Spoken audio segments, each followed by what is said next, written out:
licik, rahsia, kemudian menjadikan orang-orang di luar sebagai puppet untuk dimainkan dan watak-watak tertentu, dan dia duduk di belakang. Jadi watak ini dengan sengaja ingin dihilangkan daripada sejarah.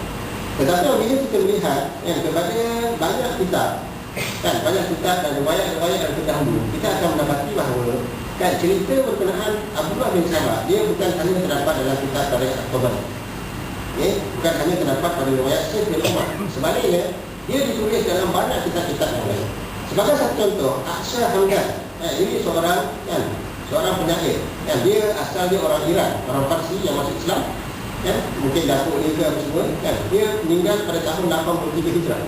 Maknanya dia adalah merupakan di antara generasi yang awal. 83 Hijrah dia meninggal. Ketika dia meninggal umur 60 tahun, maknanya dia lahir pada tahun 20 Hijrah. 20 Hijrah itu zaman Sayyidina Osman. Ataupun akhir zaman Sayyidina Umar. Maknanya dia sempat dengan zaman tersebut. Jadi dia kata ada satu syair. Satu syair yang dipindahkan ataupun yang ditulis oleh ramai penulis-penulis berkenaan tentang Sabaiyah.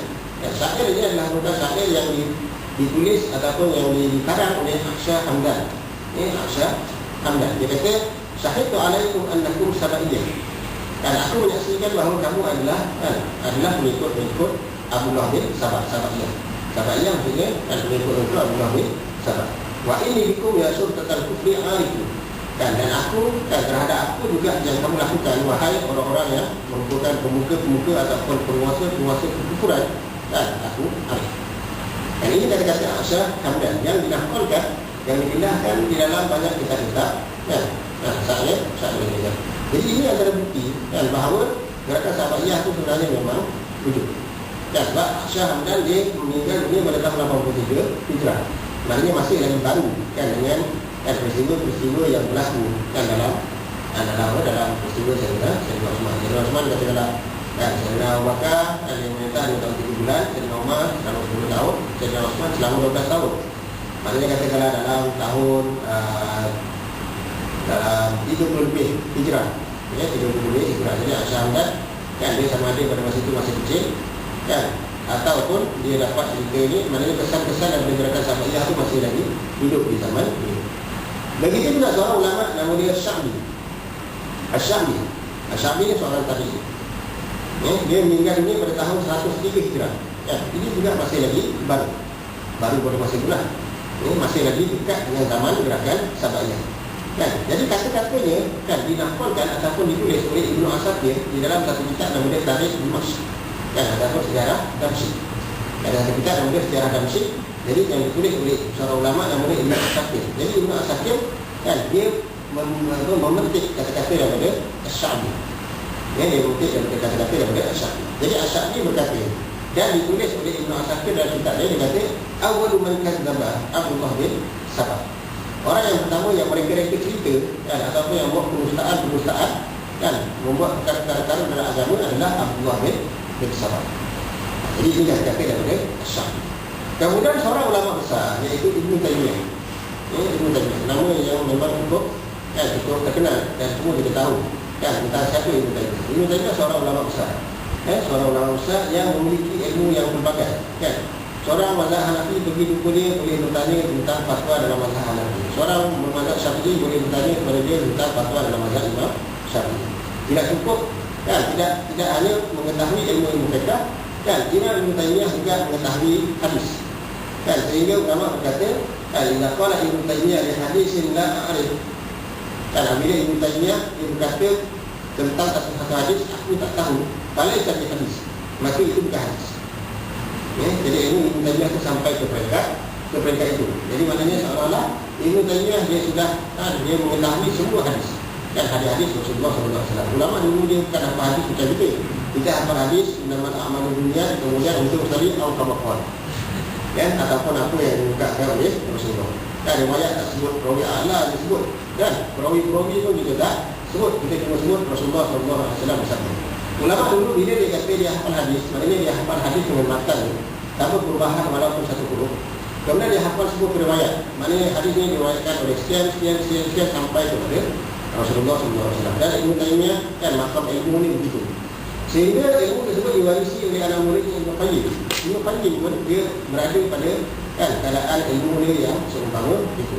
Anak murid yang paling mewarisi kan sifat Ibnu Taimiyah adalah Ibnu Qayyim Al-Jauzi. Ya, ada setengah berkata Ibnu Qayyim Al-Jauziyah. Ibnu Qayyim Al-Jauzi, kita nak tengok kehebatan Ibnu Qayyim. Hebat tak hebat? Kalau sekiranya muslimin dan muslimat dan saudara pernah tengok kitab Zadul Ma'ad. Zadul Ma'ad dalam bahasa Arab ada 5 jilid. Kalau terjemah tak tahu jadi berapa jilid. Dan Zadul Ma'ad adalah merupakan satu kitab hadis. Satu kitab hadis kan menceritakan tentang kehidupan Rasulullah SAW. Dia bukan macam hadis Imam Bukhari dan sebagainya, tapi dia adalah merupakan satu kitab hadis seolah-olah menceritakan tentang sirah Rasulullah SAW.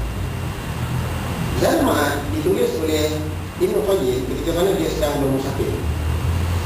Dia tak ada buku, tidak ada rujukan-rujukan dan sebagainya. Jadi dia menulis kan kitab tersebut. Maknanya dia datangkan balik hadis-hadis yang dia ingat dalam kepala dia kan sampai 5 jilid.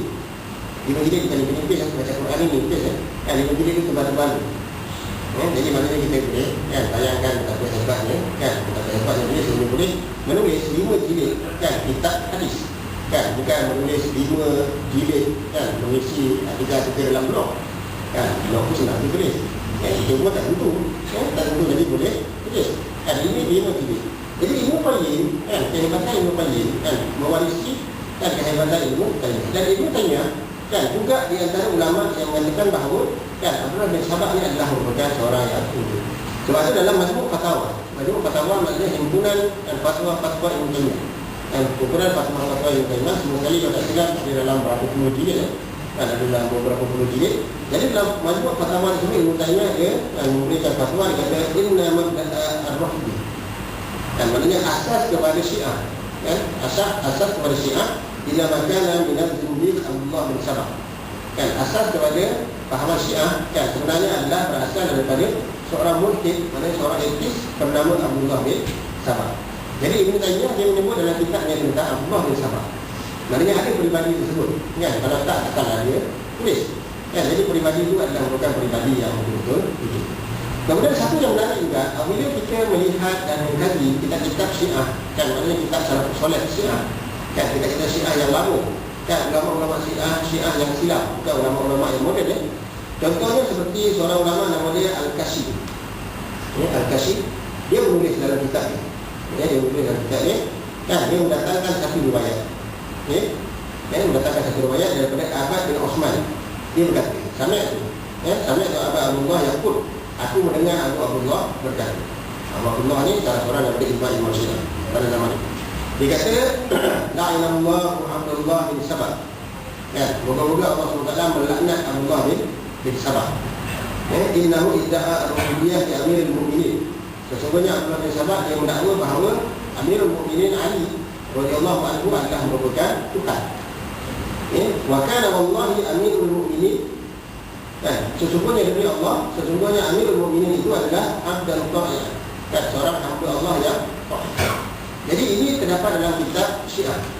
Kitab Syiah yang ditulis oleh Al-Kashi. Dan begitu juga seorang lagi ulama Syiah yang masyhur zaman dulu, kan nama dia Al-Qami. Kalau sekarang kita tengok banyak Syiah yang merujuk kepada kitab-kitab yang ditulis oleh Al-Qami. Ini semua ulama-ulama besar. Ini ulama besar macam pada kita ni Syafi'i. Jadi dia merujuk kepada Al-Qami, dia tak merujuk kepada Imam Syafi'i, dan merujuk kepada Al-Qami. Al-Qami juga dia mendatangkan riwayat tersebut, tetapi dengan sanad yang berbeza. Jadi maknanya kata-kata daripada Abu Abdullah dan Imam salah seorang daripada Imam Syiah yang melaknat